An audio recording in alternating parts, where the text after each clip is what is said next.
Right, just thought I'd sort of go through an easy way of putting birds into a travel box. Works well for me ever since I got them. Obviously this is Zeus, he's nice and calm, so if you new guys get one, it won't be this easy first of all, but with practice they do actually calm down pretty relatively quick.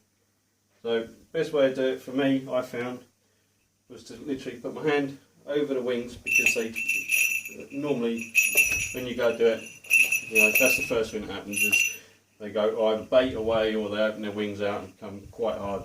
So if you just keep them calm, put your hand over, get them to step down, then you just close it up.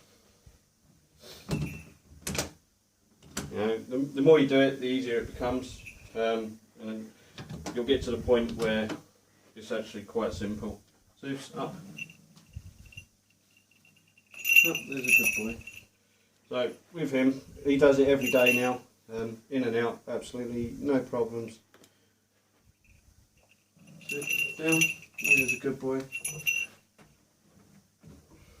And then all I do with the leash is I just tie it off over the top, just so you can't pull it back through, like that.